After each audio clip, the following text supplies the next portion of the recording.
Labdien, mani sauc Dagnija Lejiņa. Īstenībā tieši pirms 3 nedēļām, tieši šajā laikā piekdien, es stāvēju uz lielas skatuves un vadīju starptautisku konferenci par reputāciju kariem. Manī klausījās apmēram 200 cilvēku, kas bija zālē, un bija kādi 4000, kas skatījās tiešraidi. Uzkāpt uz skatuves nav viegli.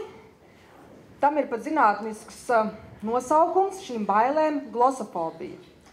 Es par šīm bailēm zinu, jo es ikdienā nodarbojos arī ar to, ka es konsultēju daudz veiksmīgu uzņēmēju, veiksmīgu uzņēmēju vadītājus par to, kā uzstāties. Tas ir mans darbs.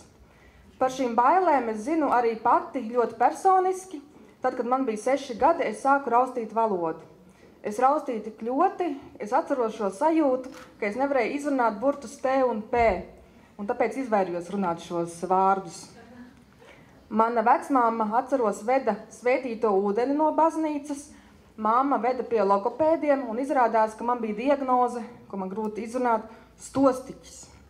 Tomēr savos 6 gados savā bērna prātā es izdomāju, ka es neļaušu šīm bailēm no uzstāšanās un runāšanas mani iegrožot, ka es neļaušu sevi ielikt šajos baiļu labirintos.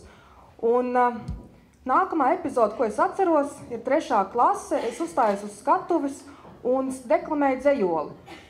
Un no dzejoļa gan atceros šobrīd tikai vienu teikumu: pa jūras malu maziņš meitainis skrien. Šajā konferencē, kur es vadīju, no 12 runātājiem bija tikai viena sieviete. Un šo jautājumu es ļoti bieži uzdodu sev: kāpēc sievietes neuzstājas, kāpēc sievietes bēg no skatuves un kāpēc viņas nekāpj uz šīs skatuves. Tāpēc mans novēlējums šodien ir nebūt perfekcionistiem, pārvarēt savas bailes, uzkrāsot lūpas un vienmēr kāpt uz skatuves, jo mums ir tik daudz ko teikt.